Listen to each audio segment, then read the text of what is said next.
And we're live. Close your eyes.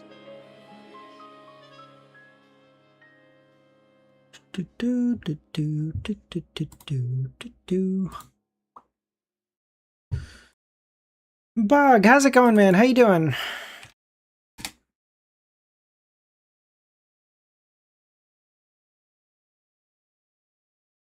Viewer, how's it going, man? How you doing?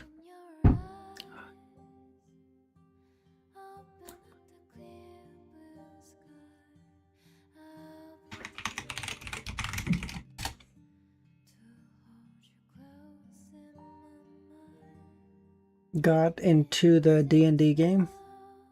I'm not early at all, motherfucker. What do you mean? I'm in the shower. Money, you're good. We got like 15 minutes until I start reading anyway. Go take a shower. You're good. Go on. Alone. All right. Thanks for that, viewer.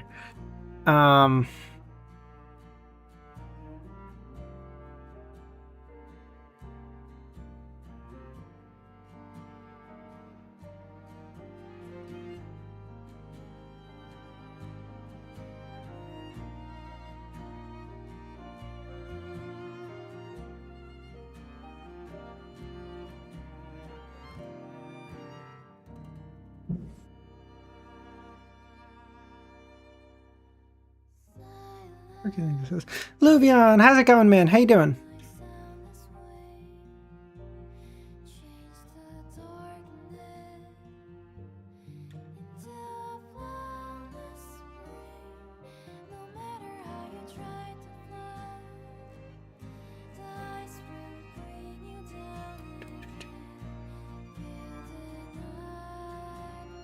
Are you enjoying the side stories? Man, I will say this, the one that I'm reading right now in modern time, in whatever, holy fuck, that is a really good side story.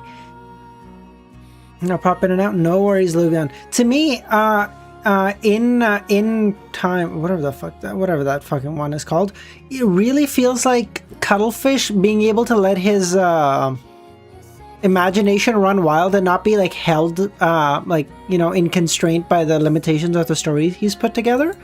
Like, it feels like he's having so much fun with it, which means like I'm in modern day. Yes, thank you, Luvion. Feels like he's having so much fun with it, and because of that I'm having so much fun with it.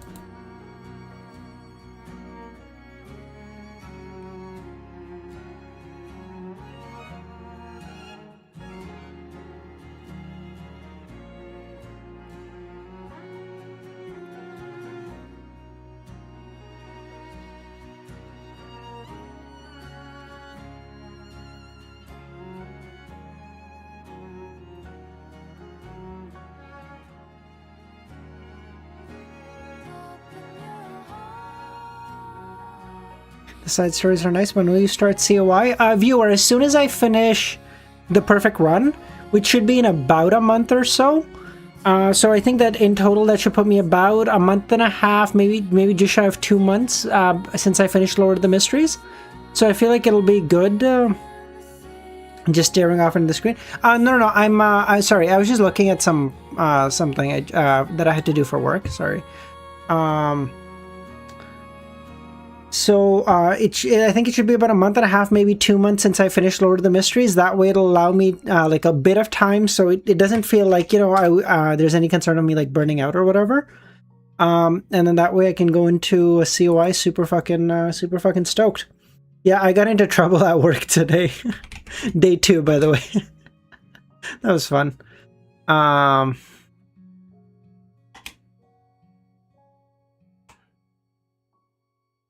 I guess you would enjoy COI more? You think so? I don't know. I've heard very mixed things, so I'm like I'm honestly a little scared. I'm not gonna lie to you. But like I'm sure it'll work out. Cuttlefish is a good writer. I'm not worried. Ghoul. Fucking hell.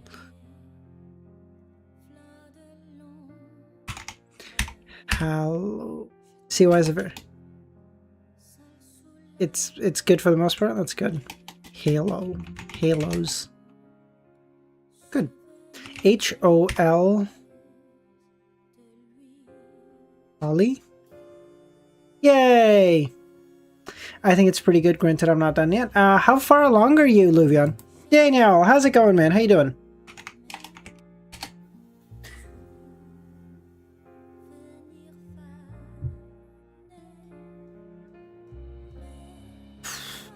When's the volume review? I've sent it off for editing, Daniel. It's just getting done. I'm finishing the volume 7 script right now, so that way I'm just waiting for it to get done. I'm waiting to hear back from the editor.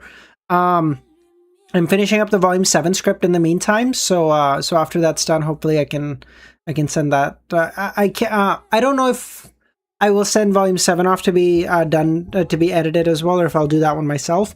It'll honestly depend on how the volume 6 one is edited, how I like it, how you guys like it, all that stuff, and then it'll had to stop mid like volume 2 or 3 a while ago due to things getting busy. Probably gonna pick it up soon. Ah, nice. Okay, good. Aware, wise, savvy,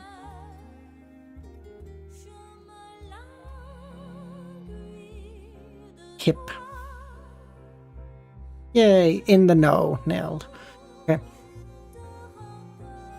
Cliche, trope, platitude, menu. Shit. Trope, cliche, platitude.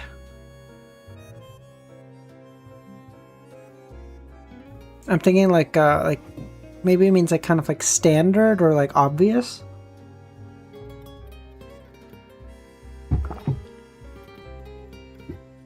Kenya, where the fuck does Kenya?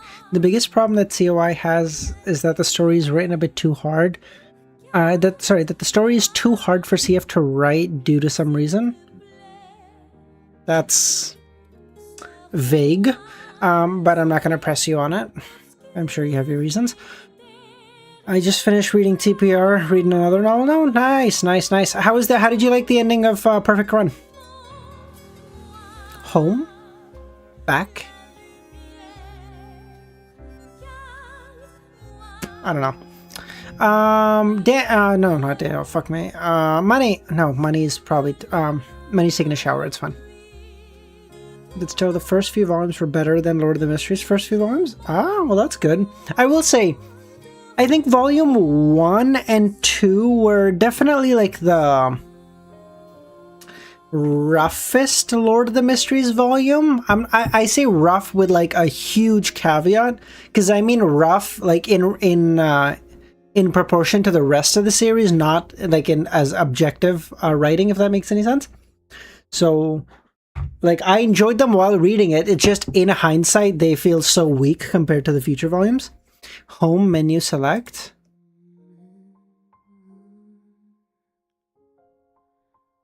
Yay, nice. Good work, Luvion. Holy shit. Lord of the Mysteries Volume 1 and 2 were emotional building though, especially 1. This is true. That's exactly why it was weaker, right? Because it was so much time had to be spent that early on to do some world building that didn't have an immediate payoff, and it felt like it was droning on a little bit. But in hindsight, when there's already that like the world's already decently fleshed out, and there's like callbacks from hundreds of chapters ago, you're like, holy shit, this shit is based as fuck. But 1 feels so bittersweet now. True. Damn, I will say, I don't know if anything hit me quite as hard as Captain Dunn. Oh, and Captain Dunn and Old Neil dying. That shit was peak Sag. Peak ending. I'm reading House of Horrors now. Oh, nice. COI first few volumes are great. Fantastic.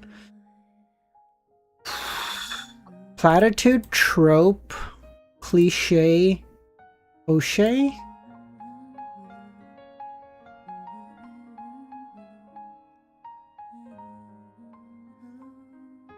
Gusher or Chet? I'm gonna go with Gusher. Fuck it. Fucking Christ, come on. Banality. Chestnut, fuck you.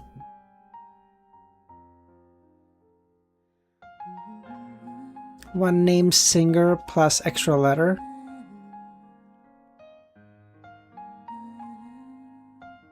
Oh, Usher. Enya. Cher. Elvis. Fucking Christ. What would you like to see in COI? I hope we get to see more of Medici. I feel like he's such a big bad that was so talked about and so revered, but like he can kind of do shit, you know? And now that like his you know, Klein has become so strong, I don't know what he even could do. Like, yeah, he's strong and stuff, but like, I'm a lord of mysteries, motherfucker. I will swat you like the fly you are, motherfucker. You ain't shit.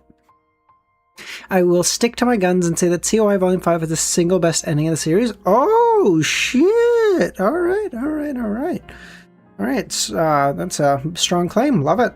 Good.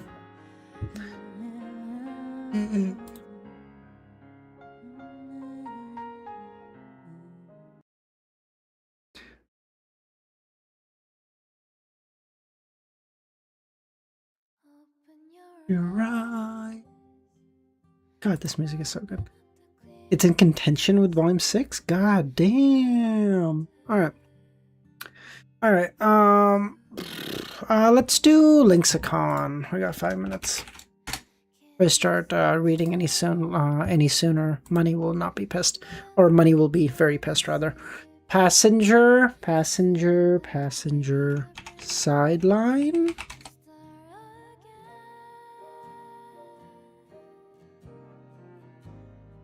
Along. Passenger car. Transport.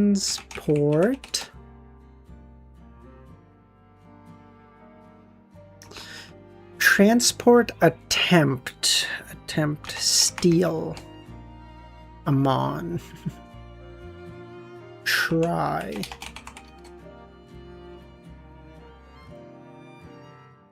Okay, try. Transport. Try effort. Effort transport physical. Oh.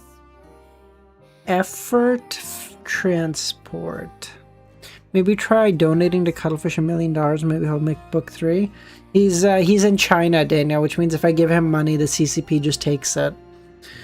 So I don't think it makes any sense to. Is that how it works in China? No. Probably not. You don't know. Shut up.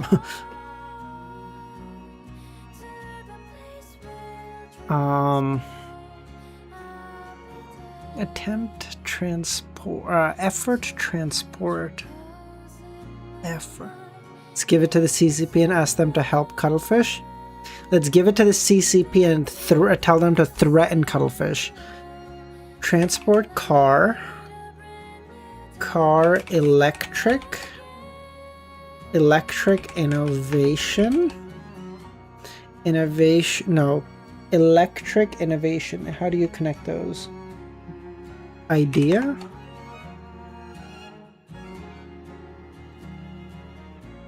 Okay. Idea electric.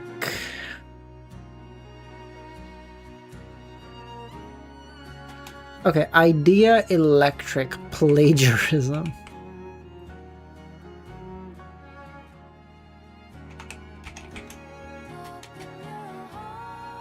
Steal, no. Usurp. Steal, usurp, and plagiarism are not connected words according to this piece of shit game. This game's just dog shit. Idea electric. Try electric. Hybrid. We can try hybrid.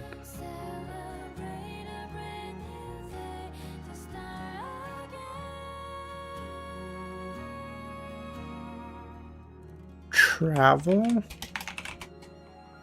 Travel idea. Tourist. Tourism.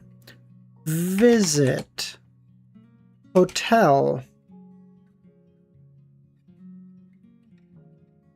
Hotel idea experiment.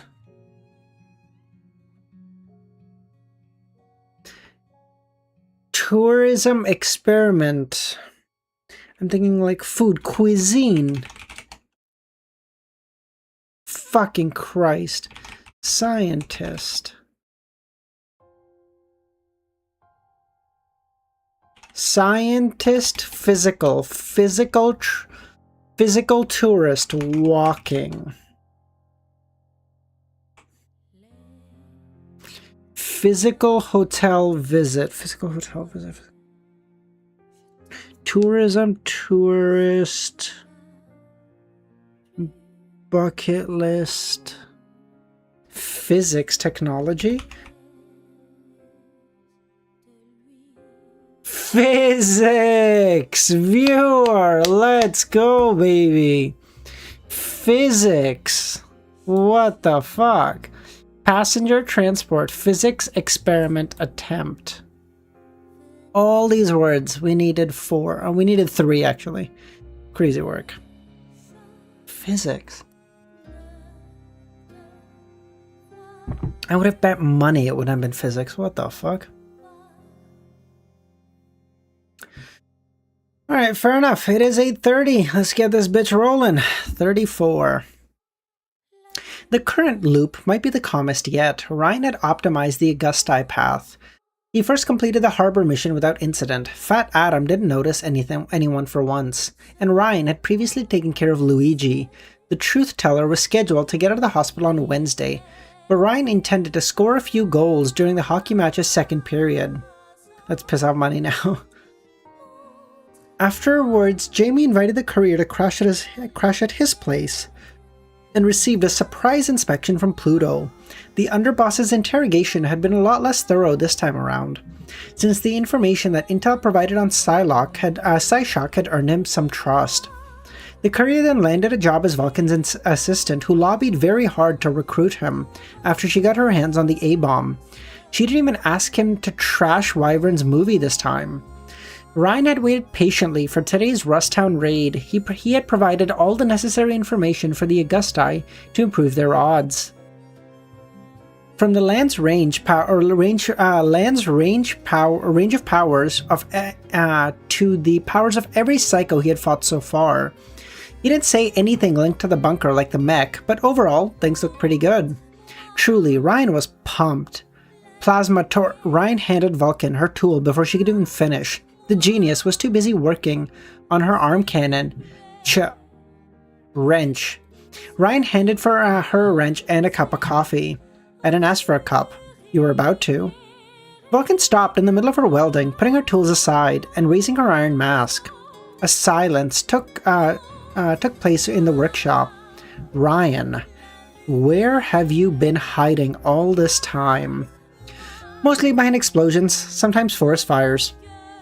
I should have hired you years ago, she said. You're the best assistant I could hope for. Hell, you anticipate my desires as if you read my mind. You're goddamn perfect. Except one thing. Vulcan pointed at the white cat, having taken over her workbench. Eugene Henri meowed in response.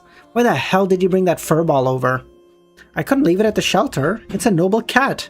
It can't survive in the wild. No, I mean, why did you bring it to my armory as if it lived here? Now half the guards spend their shifts petting it when I'm not looking. It's distracting them. Kyung doesn't want it at the house. I keep telling her Eugene Henri is good to hunt rats, but she won't is too good to hunt rats, but she won't hear it. Ryan grabbed the cat and showed him to Vulcan. Admitted, you can't resist him either. Look at him. Look at his big eyes. The genius didn't look impressed. If he causes an accident, I'm taking the repair costs out of your pay.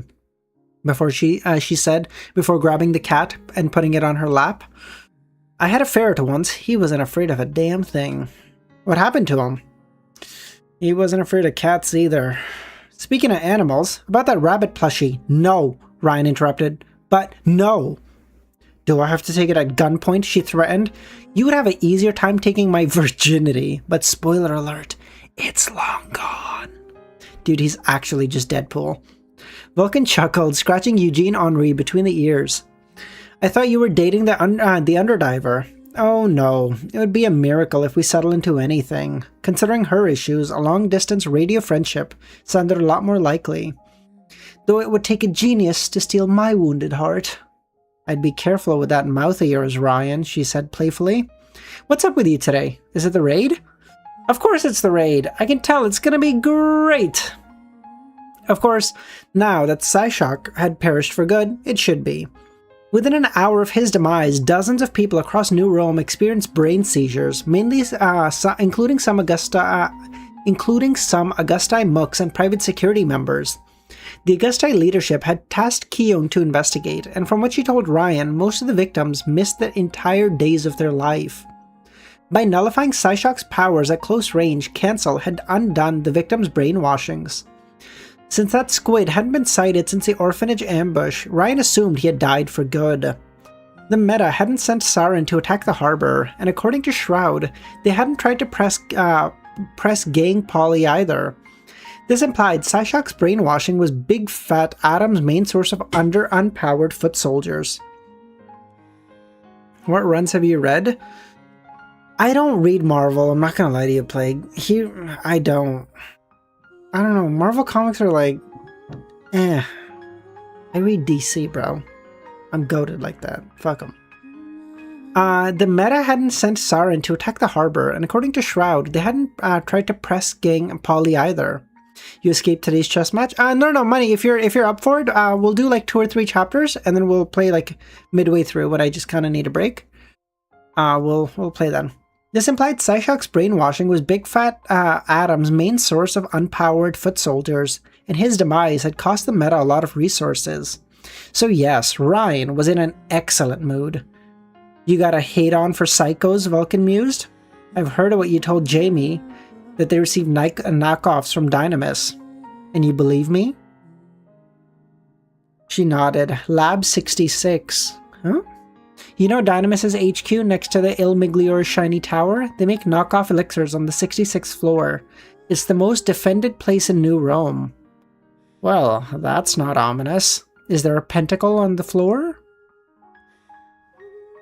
Might not be able to talk this week, Wiz, at least until the Dodgers win the World Series. Fuck that, they're losing. The Jays are taking it easy. You're cooked. I don't watch baseball at all. I don't know. I know it's 2-1 right now. I know that. I'm like very vaguely aware of what's happening. But yeah. I don't know. Listen, you guys have a fucking cheat code from my understanding, okay? You guys have a fucking cheat code of a fucking Japanese man by the name of Shohei Ohtani, who is God's gift to fucking baseball, evidently. What the fuck? I didn't know they were... Fuck you.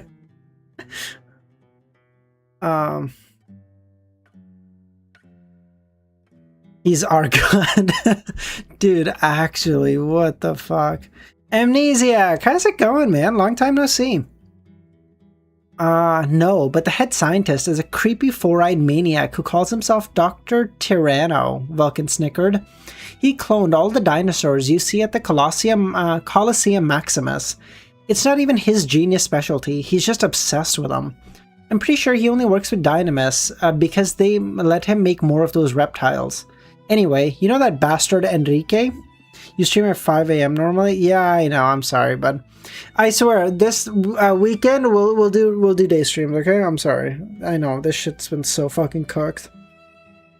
The problem is, like, no time that I have available fucking works for you guys. I finish work at 4 p.m. EST, and that's like a cook time for you guys too, and then, or I can do it like now. I can't push it any later than this unless I want to go to sleep at like fucking, you know, 1 or 2 in the morning. And even this time, it just doesn't work for you. It's like, it's so cooked.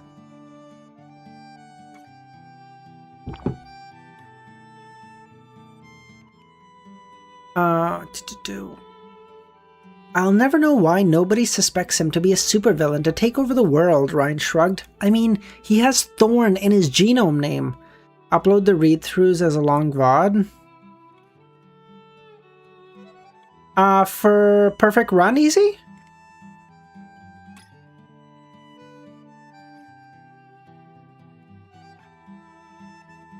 It's alright. Are you reading the chapters you missed? Okay, I will. It's too late now, okay? I've already read, like, way ahead of... Nah, it's fine. I will. I'll do it on my own time. It's fine. Okay. I'll upload them. Okay, that's a good idea, actually. The fuck did I not think of that? It's a good idea. Thank you. Fuck. Seriously, why did I not think of that? What the fuck?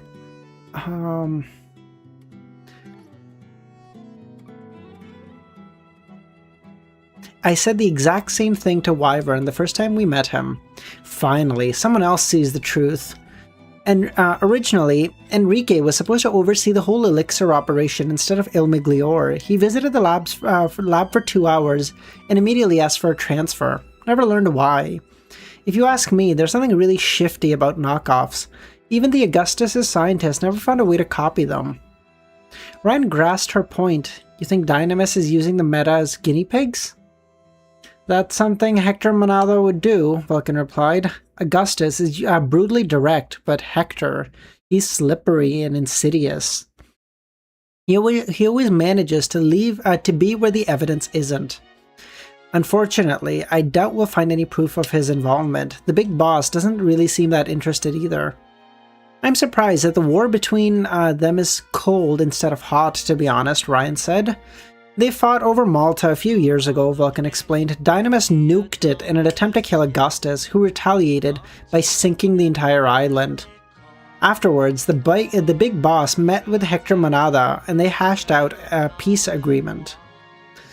If there was a peace agreement, it meant that Dynamis had some kind of leverage over their opposition. Perhaps they weakened the Augustus family or inner circle. Ryan had faced the same tactic when he lived under Bloodstream's clutches. Even near-invincible genomes had emotional weaknesses. The party's on Thursday night, right? Vulcan asked. If the assault on Meta's base goes good, I think I will attend. Should be fun.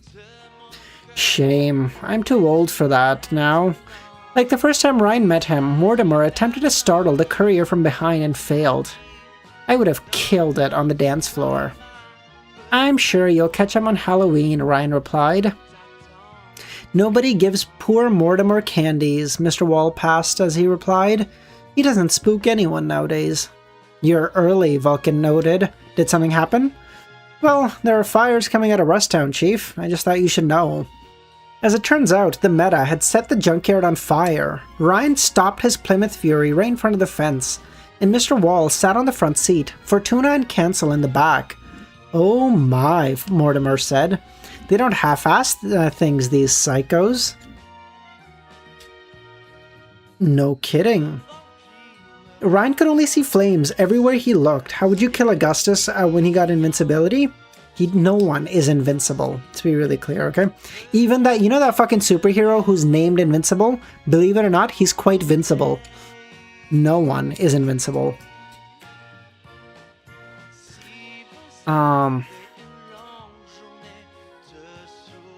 Ryan could only see flames everywhere he looked. The Meta had set alight the trash mountains with gasoline, turning them into candles.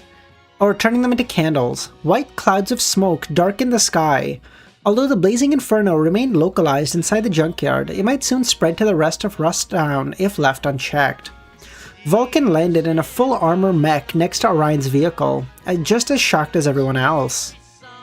What the hell happened? I checked what a sociopath was. Ryan Cancel told Ryan. That was mean.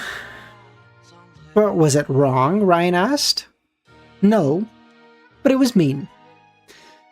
Sparrow, report, Vulcan ordered. Any sign of the Meta? Our lookouts told me Adam, Frank, Saren, and a few others were driving north on the old highway, apparently skipping town. They're fleeing? But we only killed 3 of them, Cancel asked. No fun.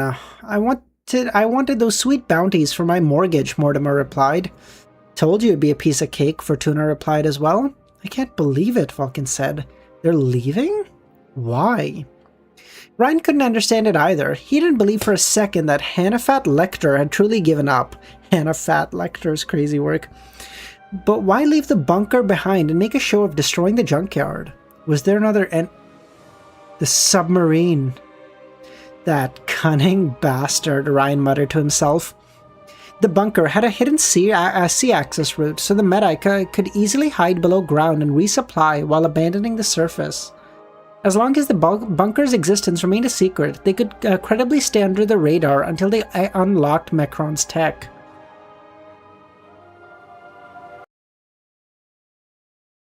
Still, the fact that they pulled this stunt all kind of reeked of desperation. Psyshock must have been more important to their plans than Ryan thought. Something to say, Quick Save? Vulcan asked. Maybe this is an elaborate ploy and they have secretly retreated to an underground base below the city, Ryan said. I'm sure they have a doomsday weapon, like a moon-defacing laser. Or maybe they have a base on the moon, Fortuna chuckled.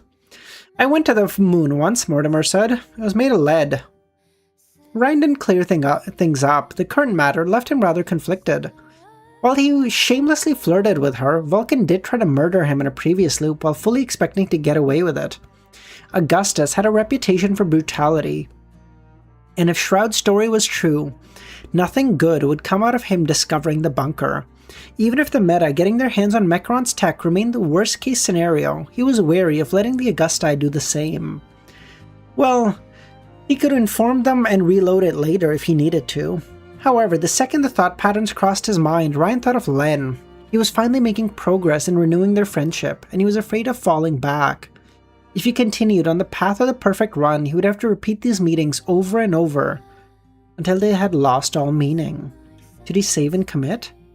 But if he did that, then he condemned all the people the meta threw into the bunker's defenses. The face of that terrified prisoner, carried around by Adam like a sandwich, still haunted Ryan, mostly because it reminded him of his own fate when he was Bloodstream's pet. Ryan still had enough empathy on that part. So while he hadn't told Len, there was a strong possibility he would restart anyway to keep the kill count to a minimum.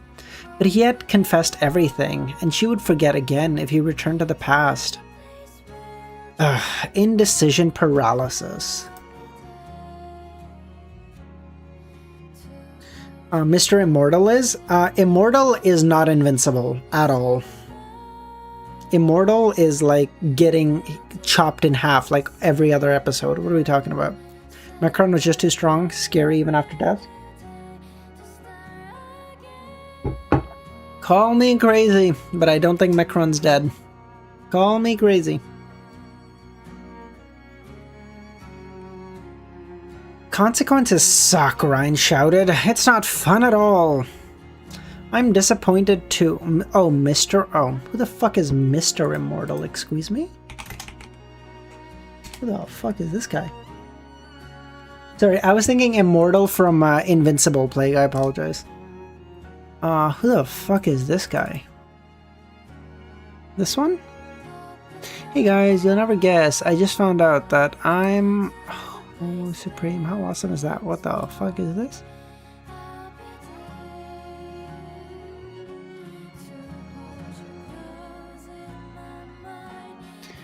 It was stated that Mr. Immortal was not Homo Supreme, but the first of a new species... was not Homo Superior, but the first of a new species called Homo Supreme, the final step of evolution, apart from both humans and mutants, although Craig Hollis presents himself as both mutant and Homo Supreme after his origins.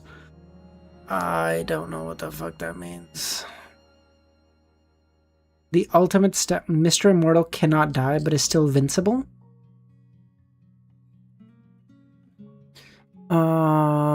Possesses the superhuman ability of immortality.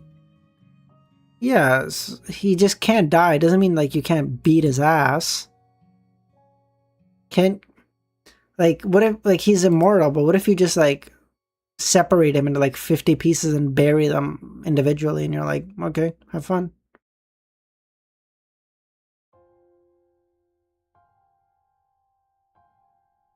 I'm disappointed too, Cancel complained, sharing his frustration at not being able to kick them at his ass. I didn't think killing 3 of them would scare them away. When you murder junkies are done whining, maybe we could call it a day and leave, Fortuna asked. I've got a date, and I'm sure he's the one. You say that every time, Sparrow said. You go through boyfriends like Kleenexes. That's crazy. It's different this time. My powers keep forcing us to meet. He showed up to help after that gas leak almost destroyed my apartment. I drop my books and he helps me gather them. It starts raining and we have to stay in the same bus stop. He's the one, I'm telling you. You say that just because you had to pester him 5 times until he caved and you can't stand being ignored. Morty? Wait, how do you know? Did you spy on me? Your pain is nectar for my wizened soul. Wizened soul? What is this word? This is gonna be the new favorite word of the stream. What the fuck? Shriveled and wrinkled with hair. Oh my god, you guys are gonna love this. You guys will love this. Wizened, shriveled, or wrinkled with age? Aw, those who call me Unc will love this. What? Oh, that's amazing. You guys will love that. It's all fitting in. Ryan ignored them, trying to puzzle a way out of the situation. But the indecision paralyzed him. A suboptimal route for New Rome might allow him to keep his friendship with Len real, but a perfect run would save dozens of lives. I also like bringing up obscure comic characters. Ah, fair. Yeah, but that guy's power is just that he's immortal. That's not even a blessing. That's just a curse, bro. Immortality is like cancerous shit no one would want. Ryan ignored them, trying to find a puzzle out of this solution. Should he keep the current loop, allowing his friendship with Len to remain real, but a perfect run would save dozens of lives, if not hundreds? Should he risk letting the meta access Mechron's bunker in the hopes of a better alternative to appear? Or should he trust the Augusti to be responsible? Should he inform Wyvern? He has a chance at becoming Galactus? That is actually kind of based. Does he have a chance at becoming the one above all? I think that's like the peak of Marvel, right? I think one above all is the one who stands above literally everything. For the first time in centuries, Ryan faced mutually exclusive consequences. Vulcan, do we give pursuit? Sparrow asked. I'm torn, Vulcan admitted. I'm itching to test my new armor, but it could be a feint to lead us to a trap. Our job was to retake Rustdown, and we did. If the meta are wise enough not to get in our way, let them cower, Fortuna said. Not even a little wedgie for old time's sake? Ryan asked. No matter the eventual fate of this loop, the meta had to die for the good of all. For the good of everyone else. I could settle for killing, say, half of them? It's the respect and territory that matter, quick save. Vulcan replied. They'll come back later if you let them go, Ryan argued.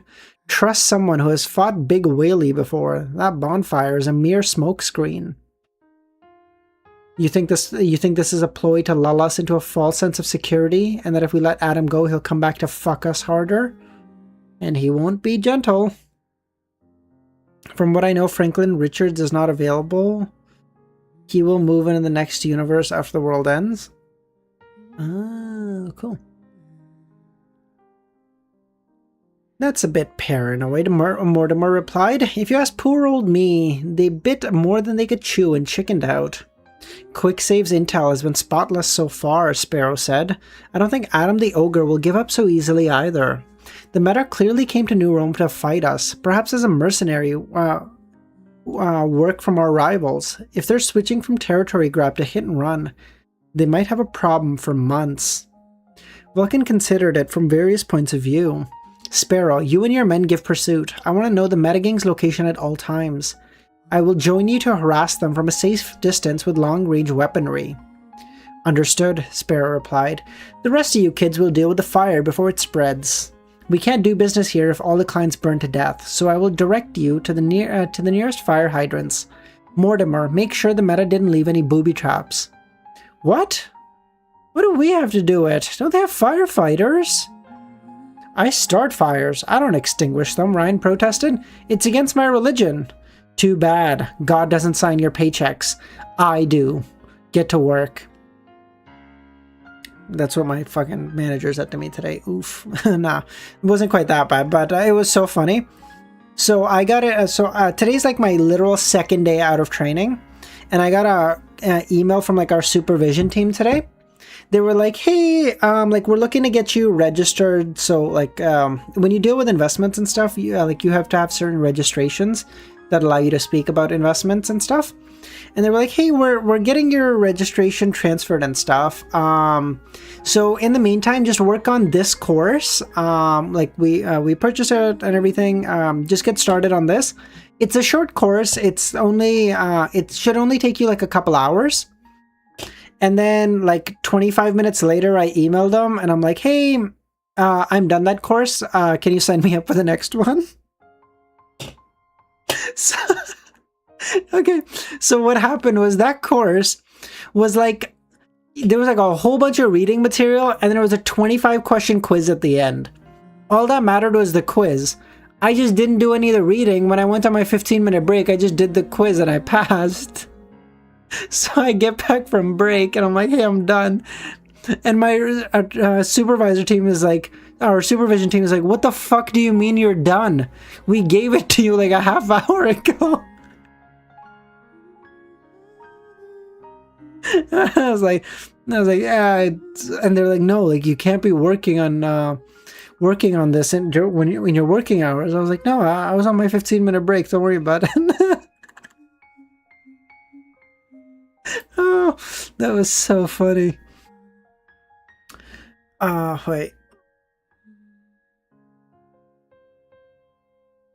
Too bad. God doesn't sign your paychecks. I do, Vulcan replied.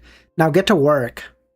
How brazen of you to say that. Everyone groaned at Ryan's joke, much to his silent amusement. He had just hoped that he didn't make the wrong choice.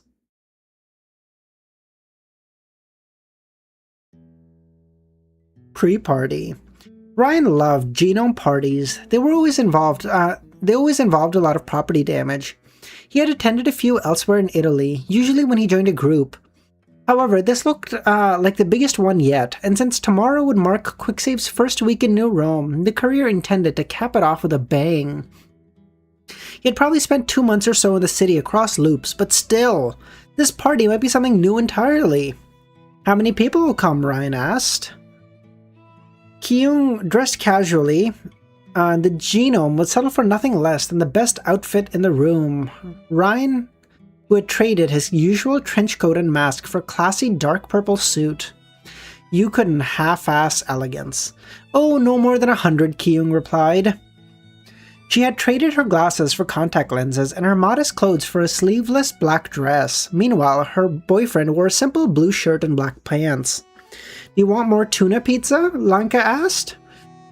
We still got enough party funds for 4 more. Add a few vegan ones for Fortuna, Kyung said. Before checking the kitchen for a 5th time in the past hour, Jamie had gathered an impressive array of alcohol bottles. Will that be enough?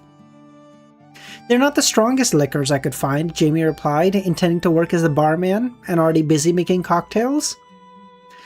Since genomes had a more efficient metabolism than mere humans, they needed 10 times the usual dose to even feel a thing.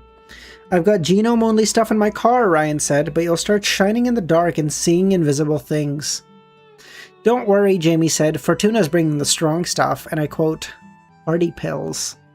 No bliss? Kyung asked. No bliss, her boyfriend reassured. Well, someone hit the doorbell. Come in! The first guests opened the door, Kyung anxiously standing next to Ryan as they walked in.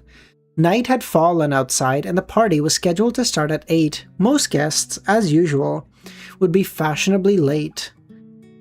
But that's just comics. The DC and Marvel writers contradict each other so much. Nothing stays the same. This is true. Yeah, every comic... Well, that's the thing, right? There's so many comic book writers... Whether you're doing like a short story and you're like or a short run and you're doing your own shit, you'll put in one random throwaway sentence and it's like, actually that doesn't fit with a canon that was set up 4 years ago, and you're like, oh my fucking god. canon doesn't work when there's so many people writing it. Canon works when there's one genius fucking lunatic who's setting up an entire universe. But yeah, when there's like 50 writers writing in the same universe, that shit is bound to get cooked. Hello everyone, Fortuna entered the house, followed by her boyfriend and a younger girl around 15. It hurts when they fuck up a character you like, true. Lady Luck wore a golden dress, even more scandalously lavish than usual, whereas the teenage girl dressed tastelessly. That Ryan couldn't even look at her without fighting the urge to drag her to a tailor shop. Yeah, it was like, I can't remember where I read this. It was like, I saw like a meme or something, and it was like, somehow, the more you read Marvel, the more you realize the only two normal people in the entire fucking universe is Peter Parker and somehow Frank fucking Castle. And I feel like to a good, from what little I do know of Marvel, that shit does stand to be true. Everyone is so fucking cooked. Fortuna's date was around Ryan's physical age, with short, well-groomed brown hair, blue eyes, and an elegant black formal suit. Wish Gwenpool had better runs. Ah, true. He looked rather plain compared to his girlfriend, but the courier felt a rather intense vibe from him. The mystery boy singled out the courier and waved at him. Hi, I'm Ryan. I would say I'm immortal, but you probably already know that. Matthias, the man replied. Matthias Martel. The way he moved, his aura, the slight inflection in his voice. I know. We've met, Ryan replied. You did? Fortuna asked. Since he hadn't cut that lucky woman's hair this time around, she seemed a lot more well-disposed. Matt, why didn't you tell me? Yeah, you're usually a very transparent kind of guy, Matt, Ryan winked at him. I hope you didn't hide anything else. Matt's poker face remained ironclad as he said, it didn't seem important at the time. Fortuna, you brought your sister? Ki-young asked. Isn't she too young for this kind of party? I'm almost 15, the young girl said. Well, she was no top model like her sister. She would, in time, grow to be an attractive woman. She had short, light brown hair, ocean blue eyes, and a heart-shaped face. 14 and a half, Fortuna teased. Hello, I'm Narcinia Varan, the teen smiled. At everyone, Elias Saris. Saris? William Saris? You're not close enough. Welcome back, Snake of Fate. I can't believe Augustus gave you an Olympian name before me, Fortuna complained. If only Felix hadn't gone crazy, we would have become Diana and Apollo. Has he answered your messages? Ki-young asked. I wish. I swear he'll come back. If he comes back, Narcinia replied. Maybe he got hit by a car, Ryan said. Well, he is a cat. Or is that too soon? He'll come back, Fortuna insisted. Looking at Ki-young and Jamie, can't you help me? Give him a call. Felix needs some time to figure himself out, Jamie said. But Matthias put his hand on his girlfriend's arm before she could resist. Having talked with Adam Cat on the Dynamis path, Ryan quickly put the two together. He had a pretty good idea of what caused his feline friend to leave the Augusti. Namely, Ki-young's situation. Something else bothered Ryan. Felix the cat said his sister Narcinia was adopted, and she matched a certain description. Is Narcinia Julia, actually? Ryan, are you here to move 50? No, he's here for cupcakes money. One FU5 will get that reference, I hope.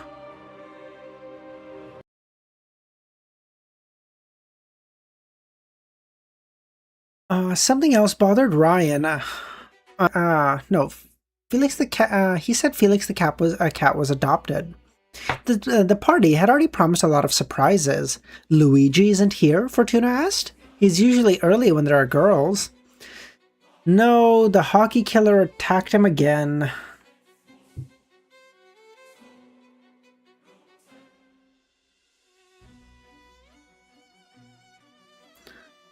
Sorry, I think it might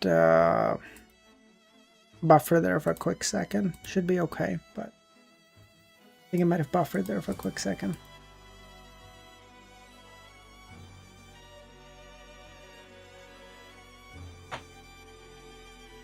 The hockey killer? Ryan asked. A salami? That's probably the same maniac who attacked Luigi before. And yes, a salami. Don't ask me why. They say the city is safer with the meta gone, but if you ask me, it has enough madmen already.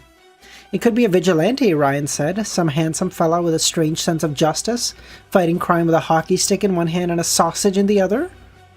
So why did he only attack Luigi? Lanka asked. Nah, Blabbermouth, it's probably just petty revenge. If you ask me, the jackass probably deserved it. He always asked the wrong question. I feel bad for Luigi. Mangione? Yeah, my goat, for real. Free my boy. There's no evidence. Whatever the case, the hockey killer will get what he deserves, Jamie said.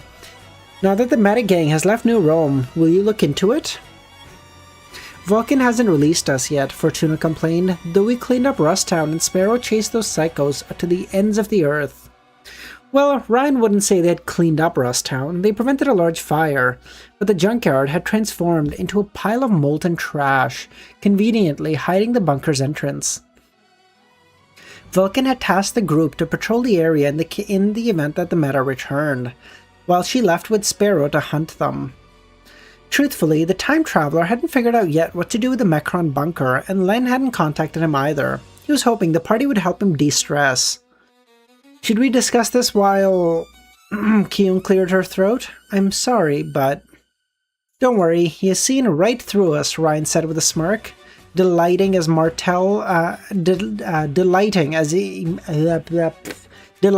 made Martel more and more uncomfortable. Yes, I'm sure one of you is the hockey killer, the man replied. I hope I didn't blow your cover. Everyone took it as a joke and laughed, none louder than Ryan himself. Touché. It's okay, Chitter. I vouch for Matthias, Fortuna said, putting her hand on his shoulder. He's the one.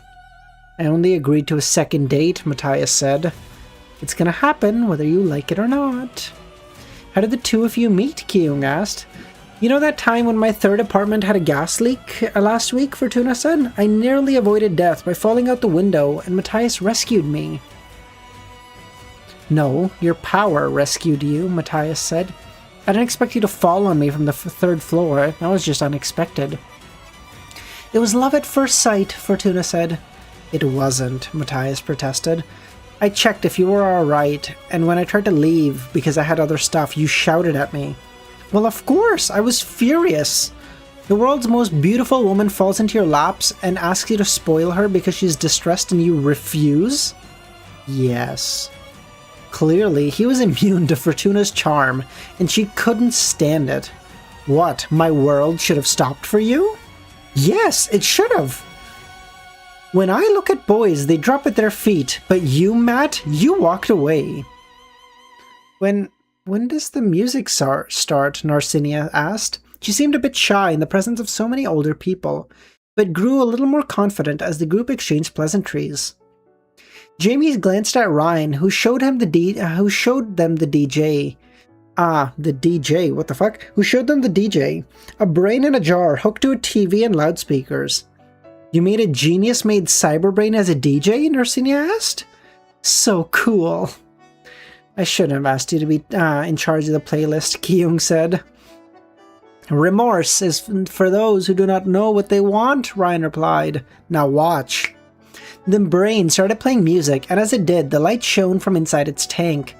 As the liquid protesting the grey matter changed the color, creating a nightclub ambiance with the appropriate music. Catchy, Laka admitted. I don't recognize the artist, Kyung said. It's a Grand Theft Auto remix, Matthias said. A pretty good one, too. Matthias is a game engineer, Fortuna said. He's super talented. To be precise, I'm a programmer and make indie games on the side. Mostly RPGs and Metro... I don't know what the fuck this word is, excuse me. Metro something.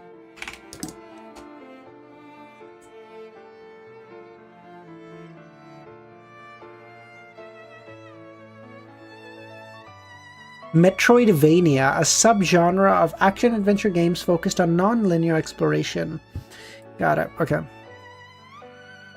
No one understood the jargon except Ryan, who had stars in his eyes, but he decided to test that man's knowledge first. Have you ever played Metroid Fusion? Yes, but I prefer Super Metroid, Matthias replied, more open-ended. Best Square RPG? Final Fantasy VII, but 6 holds a special place in my heart. There's another gamer on this godforsaken planet? Ryan was almost brought to tears at finding a soulmate. I can die happy now. Do you have powers, Nerd 2? Lanka asked Matthias. Name's Lanka, by the way.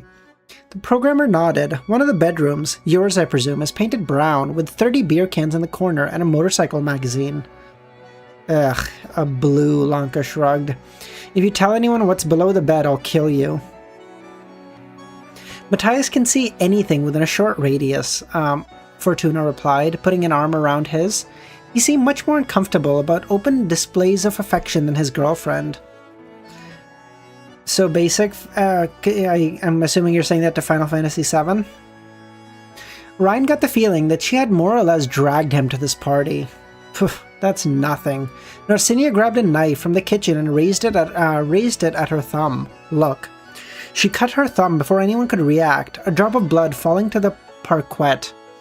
The liquid quickly expanded into a bubble, and after taking a green coloration, before changing shape, the green mixture grew horns, legs, fur. It's a genre based on Metroid vs. Castlevania. Oh, I see. Thank you, Amnesiac. 5 seconds later, the group were looking at a cute white goat. It's adorable, Kyung said. I can create life from my blood, Narcinia boasted. Nothing too complicated or big, but I can make any kind of animal, plant, or even chimeras. You can make any kind of goat? Of course. Why? Goat fights, Ryan said, as he whispered 2 words that would corrupt the child forever. Narcinia looked at Ryan as if he was a genius, which he was, and then made a second goat. A black-furred, born fighter with golden eyes. Which one do you want to take, Ryan?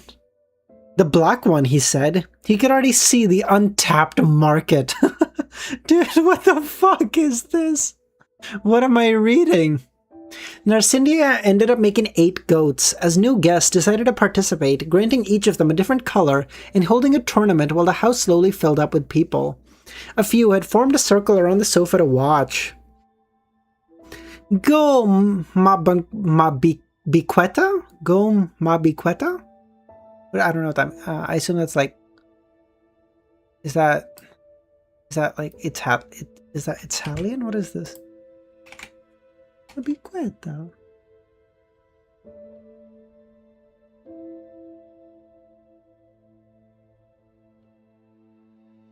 Oh, it's an idiom. It means my darling. I see. Go, Mabiqueta. Mabiquet. Biquet, I guess. Ryan cheered up his champion, half in French, half in English. She locked horns with her rival, ready to claim her rightful place as the competition's winner. You can do it. You gave it a name, Blabbermouth? Lanka asked, having bet on the golden goat. Kick her ass, she said. Just feel like if the character is meant to be a game nerd, he should have mentioned something more niche. That's true, but Plague, the problem becomes even if you mention something more niche, Ryan would get it because he has like infinite time, no problem. But not all readers would, which makes the reference kind of fall on deaf ears for a lot of people. So it makes sense to make it a little more mainstream so that more people can get the reference.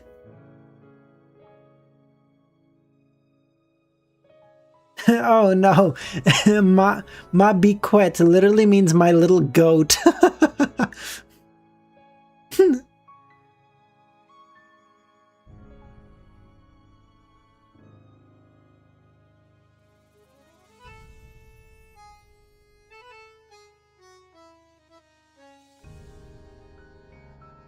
Oh, so ma biquet literally means my little goat. but it is used affectionately to say, like, my darling. Dude, what the fuck is wrong with the French language? Why the fuck would you call, like, someone you love to say, like, my little goat? What the fuck?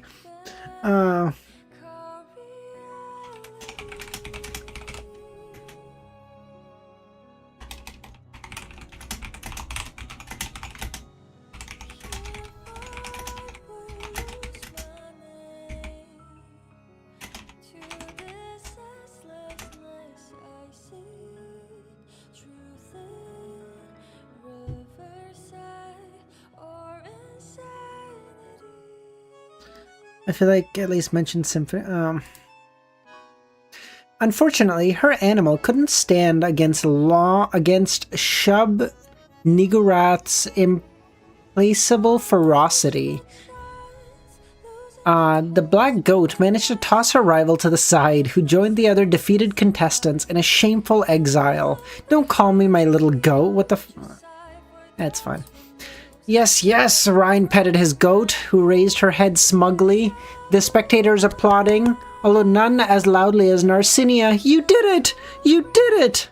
I'm sure you cheated by stopping time, Lanka grumbled. Would you say that if she were white, Ryan accused?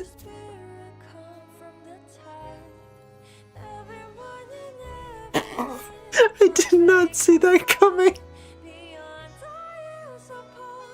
That's crazy work.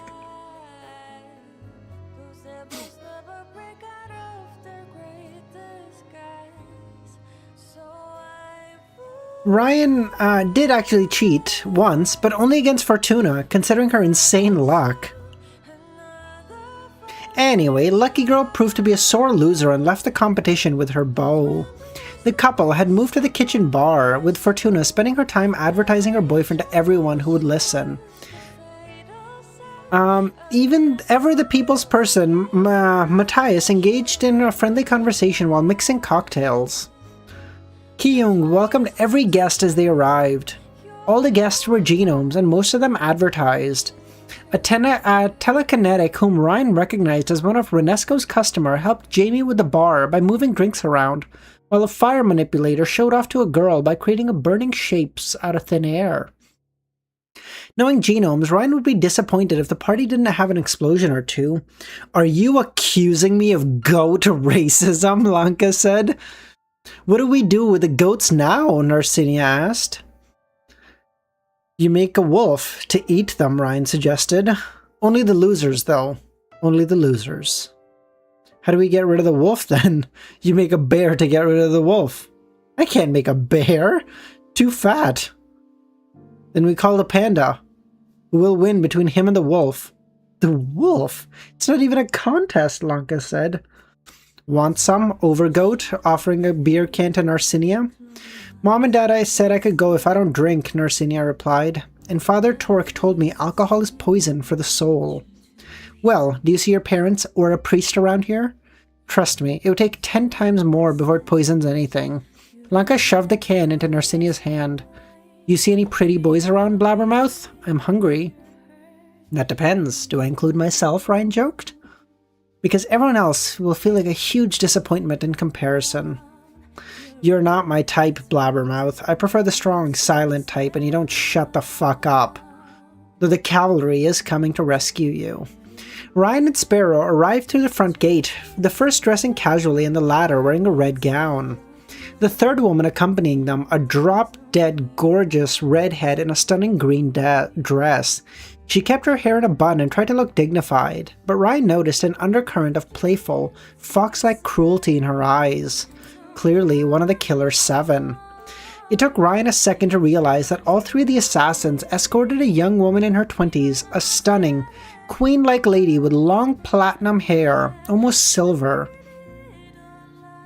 Unlike her companions, she dressed very conservatively and all in black, highlighting her pale skin. That stoic woman scanned the room with an apathetic look to her eyes. Her expression was one of pure, absolute boredom. Quicksave was halfway attempted to approach her, but when he got a good look at her, he backed off. She looked a bit too much like a younger Pluto for his comfort. Greta noticed him though and gave him her usual fake smile, while the pale lady muttered a few words to Sparrow and the redhead. Vamp, Lanka said. She's a bitch and drains her partners dry. Do not approach her. Obviously, you've met Nash and Greta already. Nash? Nice nickname for Sparrow. And the platinum... Don't. Seriously. Don't go near her. But it's Livia, Narcinia said. I ain't cleaning your bloody corpse, blabbermouth, so follow some social distance guidelines, goddammit. Vamp will kill you while you fuck, but you won't even get that far with Livia. What, she can turn me to a stone with a glance? It's not Livia you should fear, Lanka said. It's her father. So she dated my brother, Narcinia said. So she's a cat person. Narcinia pinched him in the arm. That was stupid. Don't you want to date my sister, Ryan? We could have goat fights every weekend. I'm pretty sure she's taken, Lanka snickered. But I don't like that guy, Narcinia complained. He stares at me sometimes. It's creepy.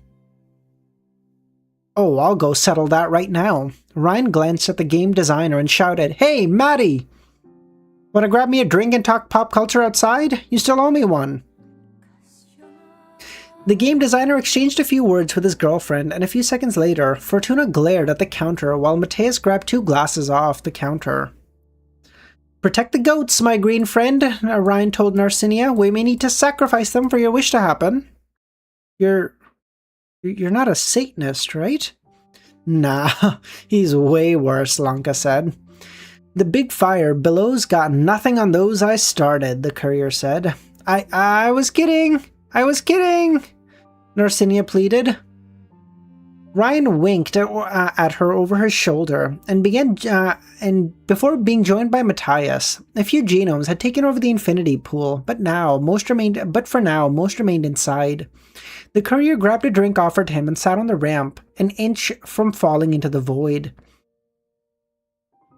Good. Ryan wouldn't watching Vulcan's mech pass over the house and land in the garden outside. Good. Ryan would interrogate her about how her hunt of the Metagang had gone.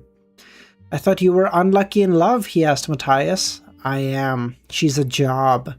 When that backfired, spectacularly, I should add. Her power is busted. That's pretty cold, says the pot, calling the kettle black. You're a colossal dick, quick save. I know, and you love me for it. Good call for Luigi, though. I was going to take care of him, but you were quicker. I'm sorry, my hatred for truthsayers got in the way of your cold-hearted assassination. The rave party would begin soon, so it's her. Matthias didn't look at him, staring at the Veron sisters. For a moment, the mask slipped, and the real person spoke. Yeah, he said, looking at Narcinia. It's her. Oh, of course it is. Her mother could affect life on a genetic level, and she from her blood can create life. Oh my god, Narcinia is Julia. Okay. Yeah, okay. Of course it is. Nice, nice. Money, are you, Aaron, how's it going, man? Money, are you available for the chess game? Let me be quiet, though.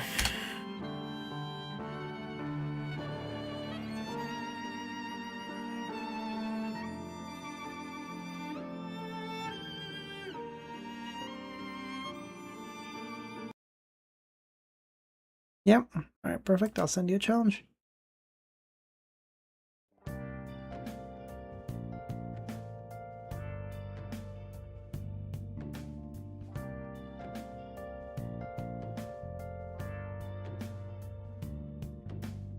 Am I not signed in? What the fuck?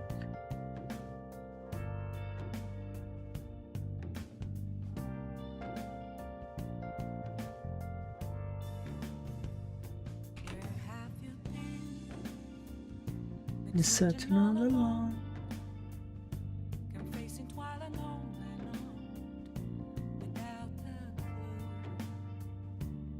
without us.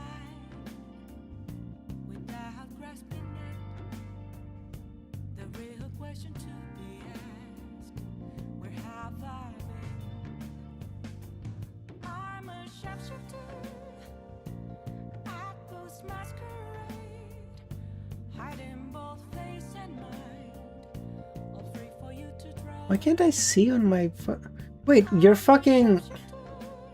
Oh wait, your account got banned? Money... Wait, what?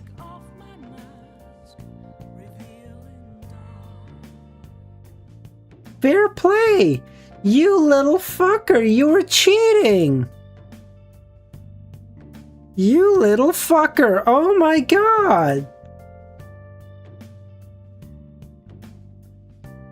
Oh, this motherfucker. No shot. Look at this. Oh, look at this. I'm about to put him on blast. Account closed for fair play. Money, what the fuck?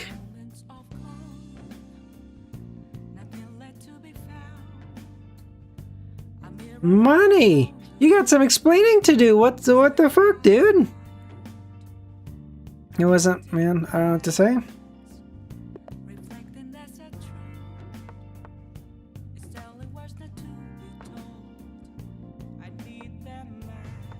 I played the same always.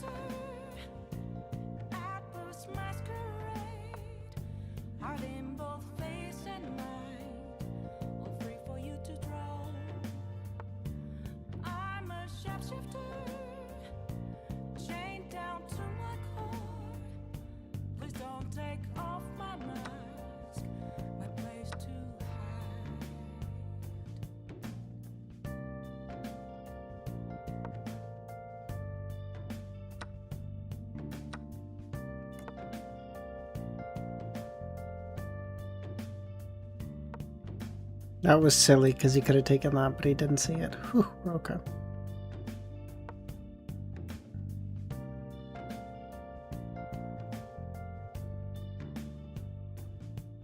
I can't tell you how to see me. Just a cage of bones. There's nothing Inside, I played the same I always play. Well, I believe you. No, you played. Nothing you played would make me go like, that seems suspicious. It was all decent play. Nothing that would make me think like, oh, he's cheating. It's too good. I doubt it. You're fine. I'm just giving you shit. You can't. It is funny if nothing else. There's no face to show. Take off my mask.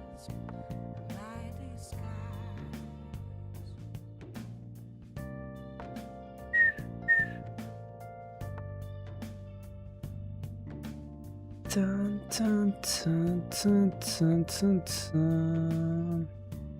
They're trying to attack this, which is just annoying. Fine, you can take that pawn. I'm not gonna do anything.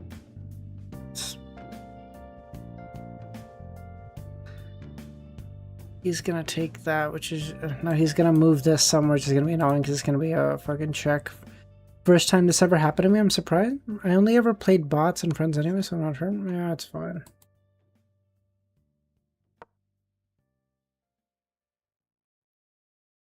Is this mate? Am I crazy? Oh, no.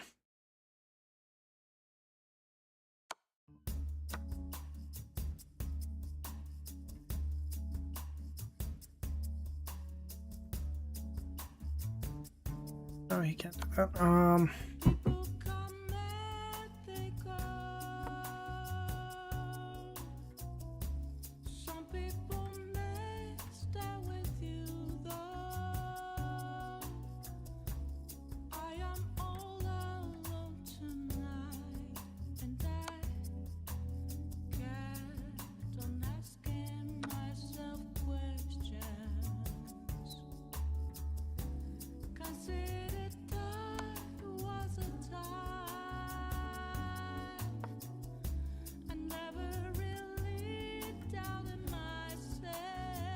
It's a brave knight laughing in the face of danger, for real.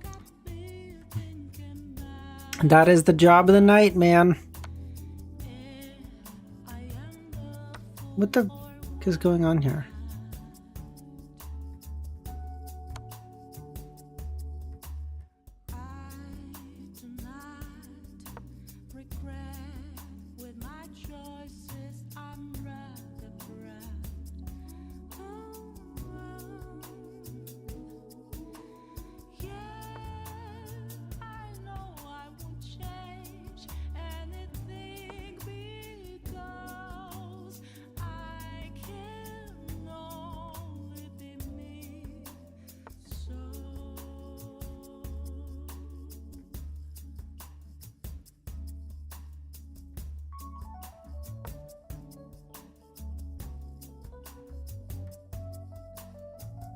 Oh, that's a brave king. I can't read. I apologize. I literally can't read. Shut up. It's a fucking, How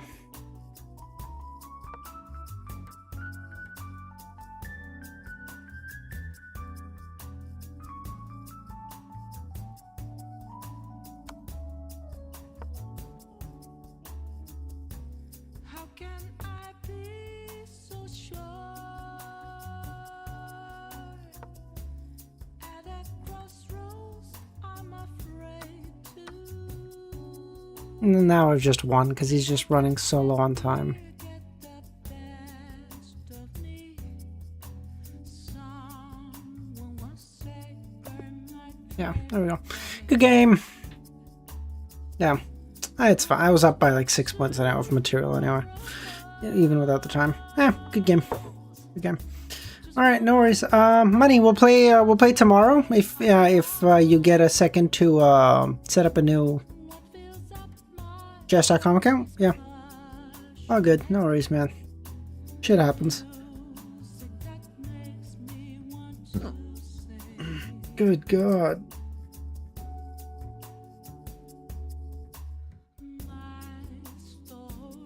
Yep, sounds good, man.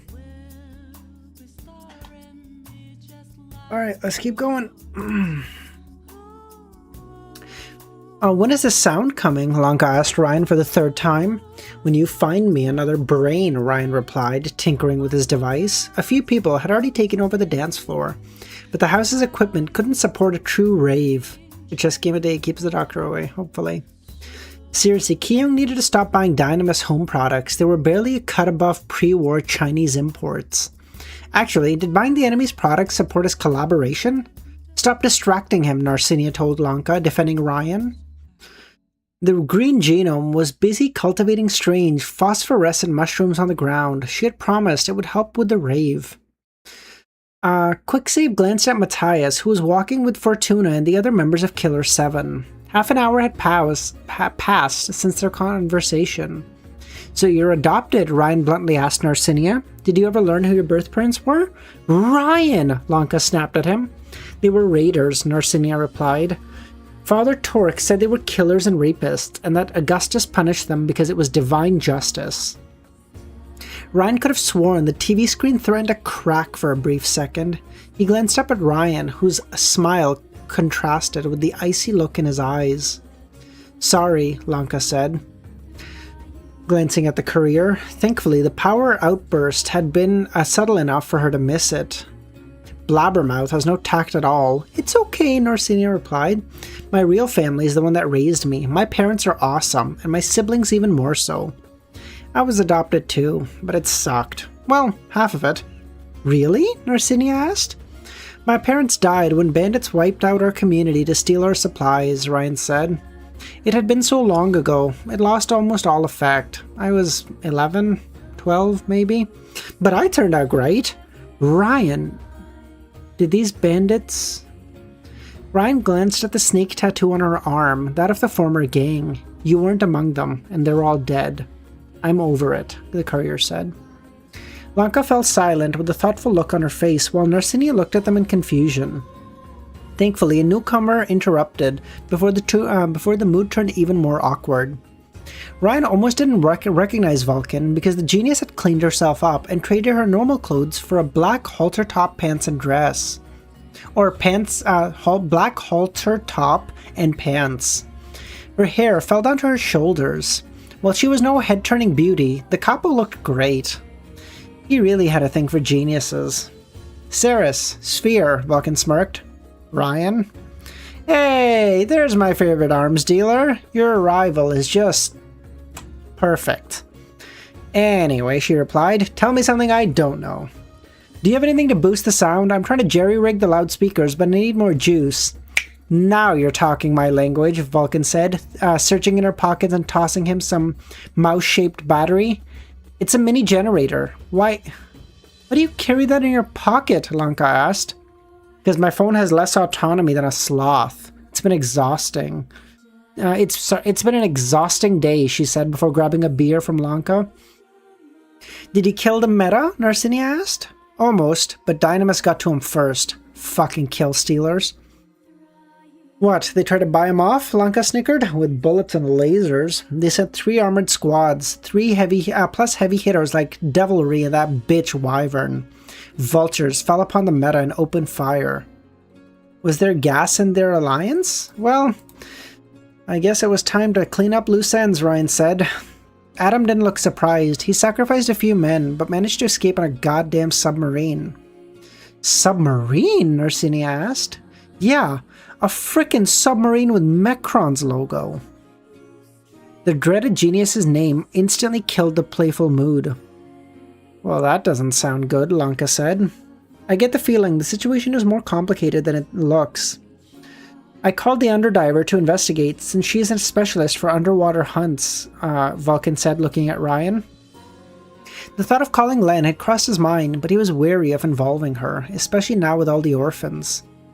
Thankfully, thanks to Vulcan's gadget, he had completed his design and amped the sound, turning the modest loudspeaker into a weapon of mass destruction.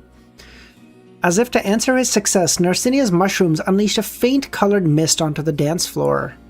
Trading his screwdriver for a drink, Ryan cleared his throat. Boys and girls, with great power comes zero responsibility. Cheers answered his declaration while Lanka created multiple colored spheres above the dance floor, one for each elixir type, floating near the ceiling and pulsating with energy. How long do they last? Vulcan asked Lanka. About an hour or so if no one touches them. Lanka said before turning to Narcinia. Nice trick with the mushrooms. What's your job again? I work on Ishia Island, the teenager said. I help Father Torque open the path to heaven. That kind of heaven? Are you an angel? Sorry, Ryan. I'm not supposed to talk about it. I'm just saying, I've always wanted to sell drugs for a living. Building a South American cartel has always been a dream of mine. If you need a drug wizard, I know all the good recipes. Meth, coke, heroin, opium, it doesn't matter. Give me a truck and I'll start cooking. You know how to make drugs? Lanka asked. Good to know. Well, Ryan had spent 20 years trying every addictive substance on the planet except elixirs, and when he ran out, he learned how to create his own supply. His drug cartel phase had been quite enjoyable, actually, even if the last overdose sucked. I'm afraid you'll have to abandon that childhood dream, Ryan, Vulcan said. You've got exclusive contract working for me now. Can't we settle on an open relationship? Ryan asked. I ain't finding nobody half as good as you, so till death do us part. Are we talking about work or something else? Lanka joined in. He could visit, Narcinia said, clearly eager to meet Ryan again. Father Torque said something about equipment upgrade, especially the defense. Bacchus doesn't know shit about tech, Vulcan replied. Besides, you've got a frickin' ghost guarding your island. Mr. Geist says he can't be everywhere at once, or Mr. Geist says he can't be everywhere at once, and that he may ascend to heaven at any time. Pretty please, Ryan asked Vulcan. Don't start, Vulcan rolled her eyes. You know how to dance? If I say I'm amazing, then I'm being modest. Let's put that to the test, shall we? Are they together? Both put down their drinks and moved to the dance floor alongside other couples. It quickly became apparent that Vulcan didn't have much experience, but Ryan mastered every dance under the sun, so he guided them. Matthias also danced with Fortuna, and the glass manipulator seemed to enjoy it a bit more than he'd like to admit. Is there anything you're not good at? Vulcan asked. Ice skating. Vulcan chuckled, and Ryan may have smiled, if not for the unpleasant sensation of someone watching him. Livia observed him from afar, her gaze first one of surprise, then confusion. She started asking questions to Sparrow nearby, and Ryan could read lips. And while Ryan could read lips, the lighting didn't help him catch anything at all. He did capture the mysterious woman's attention, though. Fuck off. Ryan and Vulcan interrupted their wild dancing when they heard Jamie's voice cut through the noise. The swordsman grabbed a fire manipulator, whom Ryan had sighted earlier during the party by the shirt, ready to kill him. The guest carried a broken inhaler in his hand, full of bluish, almost phosphorescent liquid. It seemed one idiot had ignored Jamie's rule and brought bliss. Chitter looked at the drug with a pale face, shaking, seemingly paralyzed. A former addict, now faced with her poison. Bliss could be taken either in liquid form or gas, and it was powerful enough to affect genomes, and incredibly addictive, which Ryan could attest to. He could never finish a run after trying it. And while he only ever found one way to cure his addiction, it was painful, not to mention the hidden long-term effects. The idiot tried to protest, even while Jamie looked murderous. It was not a pretty sight. Since the made man was a tall brawler built like a goddamn bear, while he didn't have any laser weapons in hand, the scowl of black fury on his face made it clear he was barely holding himself together.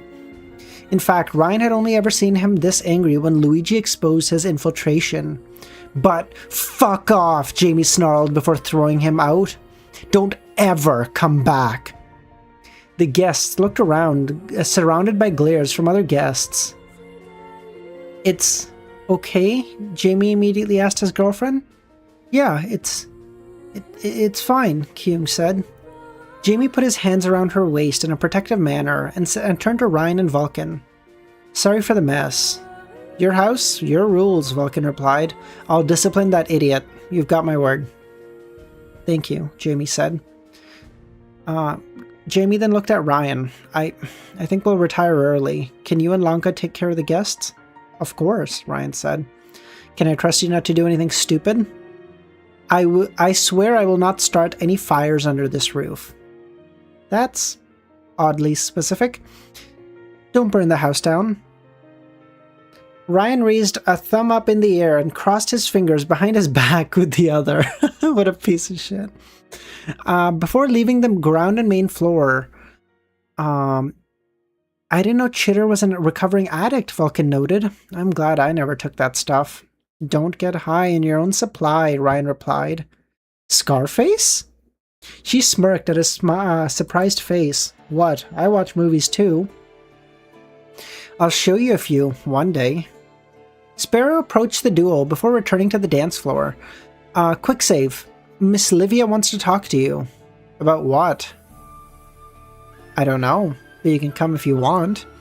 Ryan and Vulcan exchanged a glance, and while the genius wasn't happy, she didn't seem to deny the request either, that Livia clearly had that sway in that organization. Or at least her father did. Livia waited him at the counter, playing with a cocktail. Greta and Vamp formed a security cordon around her, giving her a space among the crowd. Are you there? Livia asked Ryan, her voice radiating. Maybe, maybe not. Can we ever be sure that we truly do exist? As in, are you physically here, or are you a hallucination? Well, true hallucinations don't ask if they're real. That's how I tell them apart. Livia chuckled. Shouldn't you know that already, princess? I would, if my powers worked on him, Livia replied. It doesn't. As far as I can tell, the man in front of me doesn't even exist. Vulcan frowned. You mean you can't see him in any alternate universe? No, which should be impossible. My name is Livia Augusti or Minerva. Are you a blue? Perhaps a white? No, I'm a smurf. Closer to a magenta. A violet. Ah, you must be Quicksave. My aunt spoke of you. You know I'm immortal? I didn't tell anyone before. I'm sure of it, she replied. Wait, Livia Augusti, as in the core family? She was Pluto's niece, and Lanka said he should fear her father. Ryan's heart skipped a beat. "Who's your daddy?" he asked. The young woman's wild smile widened as she glanced through the window and at Mount Augusti outside. Shit, Augustus can reproduce. "I can see and interact with alternate realities," Olivia said. "I won't give you all the details, but I can see the different ways the situation will play out, even for a person. But for some reason, my power simply fails to take you into account." So what that tells me is Ryan is absolutely switching universes. Because he's effectively living outside of multiverses and existing in each universe simultaneously, if that makes any sense. And then whenever he goes back in time, that universe that he's in, he just gets pulled out from, and his consciousness gets transferred to another one. I think. If so, then no wonder she had looked so bored before. That princess could observe multiple realities. She knew how this party would turn out before it even started. Until Ryan entered the picture. If he existed in each universe, she would have seen it.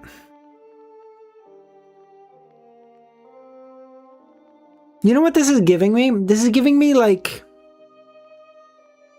the Flash, the fucking Speed Force vibes. It's like, hey, Ryan, if you're like switching universes, shouldn't you be present in all of them? And he's like, purple world. And they're like, Barry, if you're doing an infinite mass punch, doesn't that mean that when you're moving at that speed and about to punch something, you'd create a black hole that would fucking destroy the universe? And he's like, Speed Force. I don't know. I'm like, what the fuck?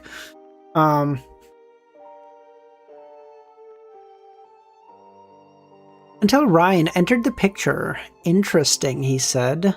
You said you overlap with your alternate selves, Vulcan said. Maybe that's why. Your powers interfere with each other? Well, except he lied about that part, and Ryan couldn't tell him his own theory without revealing his bluff. I can't suppress my curiosity. Even Greta only prevents me from seeing anything when using her powers on me. Otherwise, I can see her just fine. This is a first. The orange is in the hen house. Both Vulcan and Livia frowned at Ryan. I'm sorry, the princess said. If you remember that sentence, then it means everything is fine, Ryan said. I will be sure to remember it then. Oh, he wants her to remember it, and if he switches loops, then he'll ask her, like, hey, do you know it? Can you pull it out from any alternate universe?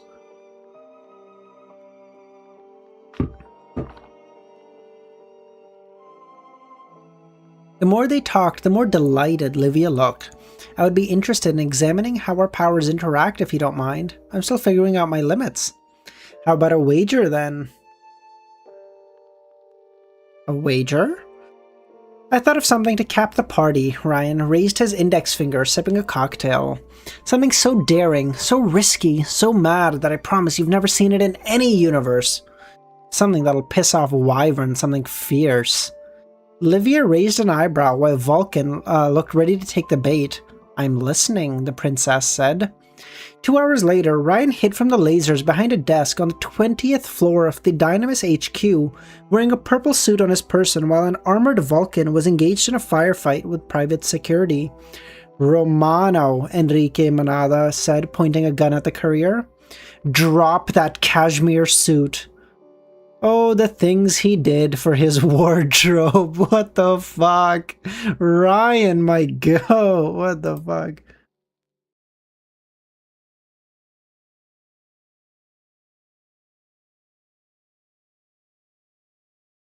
A few minutes before the shootout, Ryan was sitting behind Vulcan inside her mech, both partners in crime, observing Dynamis' HQ through a computer screen.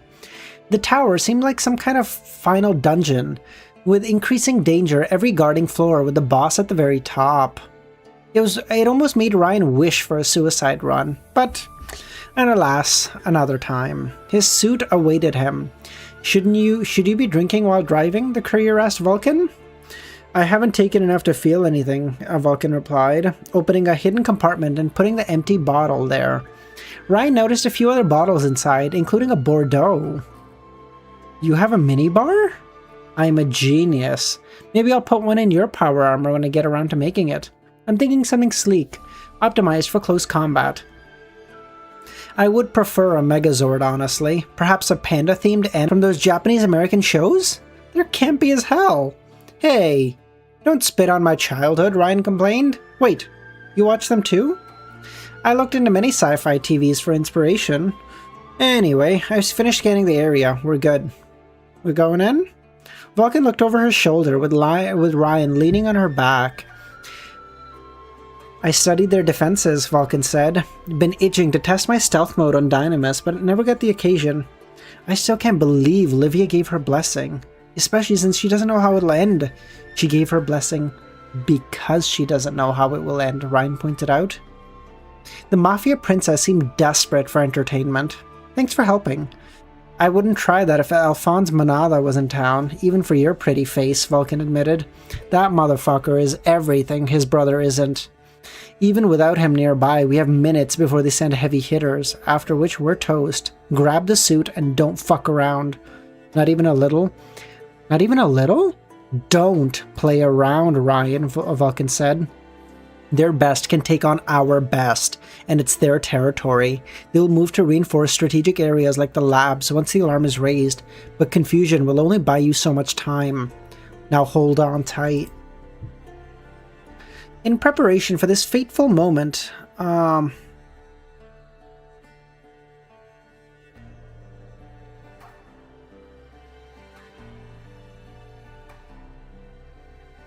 Ryan sighed but consoled himself with the thought of finally getting his suit. In preparation for this moment, the courier had left most of his clothes behind at Jamie's place, except his pants, shirt, mask, and hat. The only thing he carried was the plushie, too dangerous to be left without supervision. Vulcan put it in a compartment in the mech, sealing its evils away. Vulcan had her mech fly off its current spot and above New Rome, shrouding its metal hide with some kind of camouflage. It might trick Dynamis' radar and drone defenses at least until impact.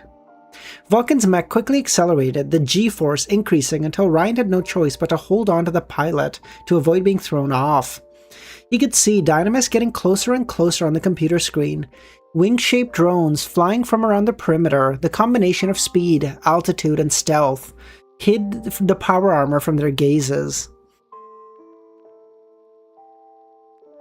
And then the mech hit the building like a missile, shattering the 20th floor building and most of its ceiling away.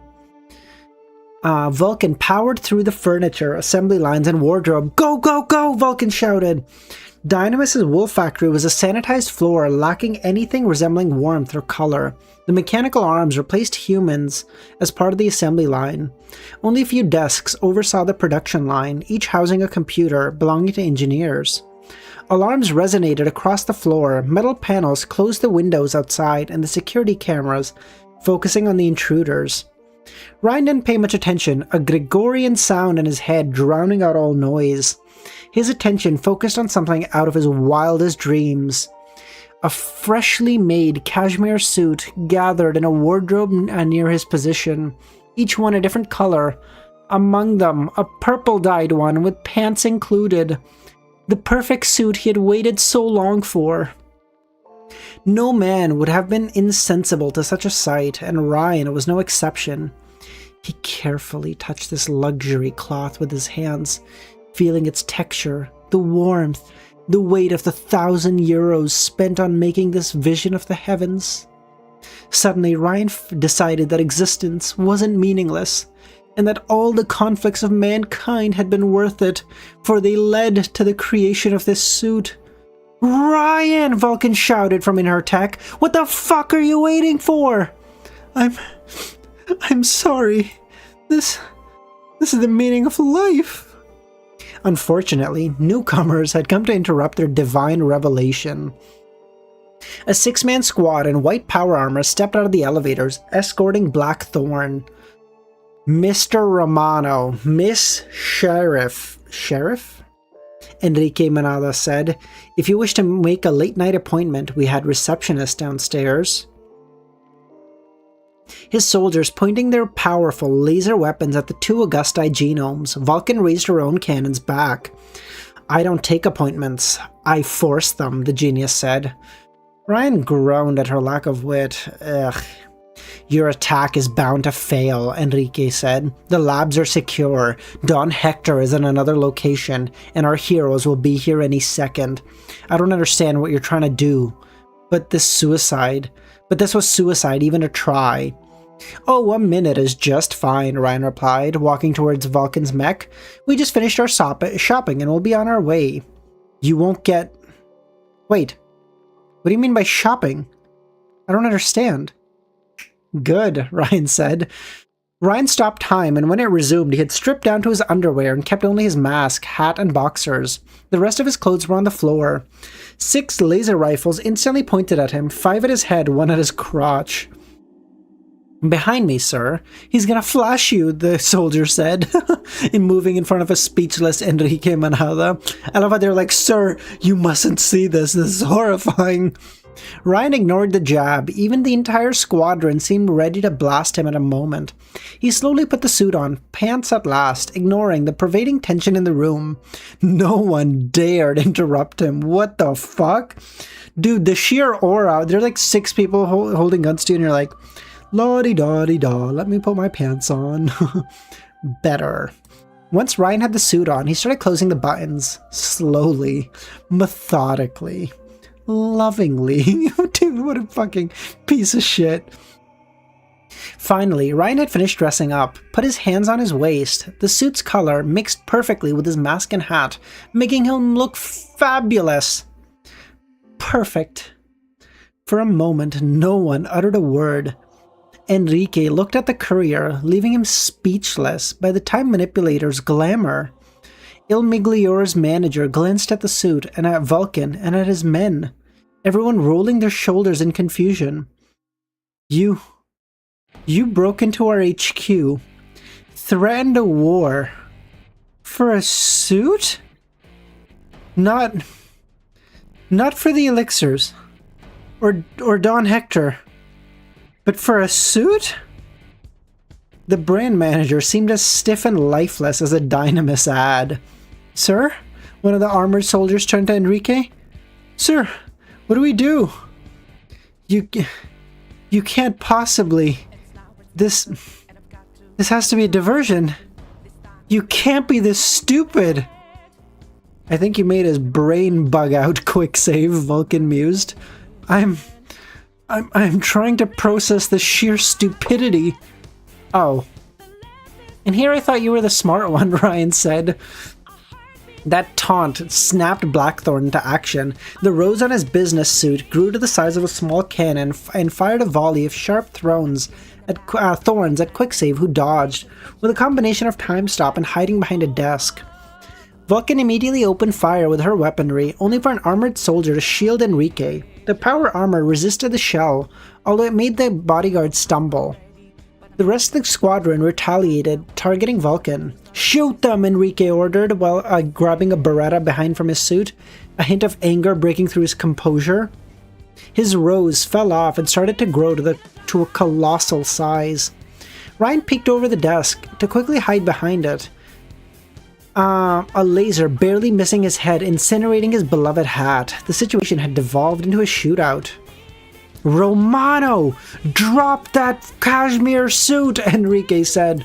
Stay back, Ryan shouted. I've got a bout of Roundup, and I'm not afraid to use it. You have gone too far this time, Enrique snarled. You think this is a game? Are you high? Naturally, Ryan stopped time as vines lunged at him in all directions, leaping over the desk and grabbing pencils while at it. When time resumed, Blackthorn's mutant rose crushed on the spot where the courier used to hide. Enrique reacted by pointing his gun at the time traveler's chest. Ryan threw the pencils at the manager's hand with near superhuman accuracy, forcing him to drop the gun. But before the courier could reach Blackthorn, rope-sized roots broke through the ceiling and attempted to grab him by the neck. Ouch. So Ilmiglior's manager could not only control plants in a large radius, but boost their growth too. I guess you should have called yourself Green Hand, Ryan mocked, managing to grab his old clothes on the ground while a laser barely missed him. Get it! Vulcan ordered, the cockpit opening. Ryan froze time again and climbed into the mech. Without a pause, Vulcan closed the cockpit and activated the propellers. The mech quickly flew straight through the metal panels covering the windows, shrugging off lasers and thick vines. The vegetation, vegetal? What is this word? Excuse me? I thought I was just having a stroke, but I don't know what this word is. Vegetal. I've just never heard that before. The vegetal abominations couldn't catch up with the mech once it escaped. Flying Dynamis drones gave chase and fired at Vulcan, who responded by accelerating even harder. Ryan had to grab the genius by the waist to avoid being thrown back by the sheer G-force. Vulcan kept increasing the speed and lowered her altitude until the mech all but touched the waters. After about 5 minutes, the mech lost its pursuers and decelerated. Once safe, Ryan and Vulcan looked at each other, high on adrenaline. "That was amazing," Vulcan laughed. "Yeah, it's comfy and classy," Ryan said, "as if they made it for me." "I can't wait to see the news tomorrow and see Dynamis' press release." Vulcan grinned from ear to ear. "It would have been worth it just to see Manada's ass face trying to explain this." "So we win the bet, Chief?" Ryan asked. "Oh, hell yeah, we do. Handily. I hope there's a prize."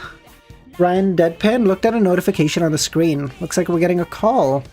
"It's the defunct channel from my Dynamis days," Vulcan said. "Sheriff, do you even understand what you have done?" Enrique spoke. "You vandalized our HQ to steal a suit? You think you are above consequences?" "You should be thanking me for testing your defenses," Vulcan grinned. "Dynamis won't take this lying down. This time you've pissed into a volcano." Vulcan responded by shutting off the channel. "So what's next, Chief?" Ryan asked. "I mean, you're the DD here." "Jasmine. You can just call me Jasmine when no one else is around." She looked through the screens, checking if anyone had followed them, but her stealth device worked perfectly. "We're going home."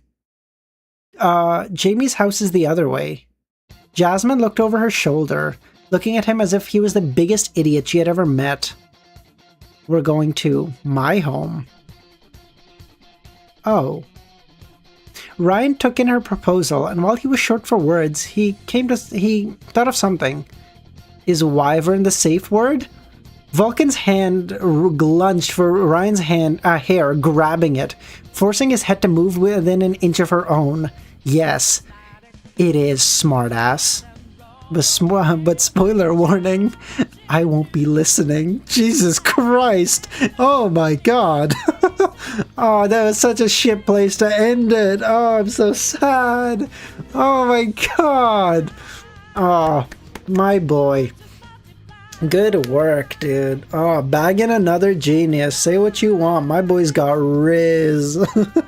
Oh, listen, Deadpool doesn't pull as hard as Quicksave does. Oh my god, so good. What the fuck? Oh man. Okay, damn, we'll end it there, but no. Oh, Jesus Christ. Wow, I read one sentence. Okay, wow. Okay. Oh, wow. That's gonna be a good place to start tomorrow. Alright, guys.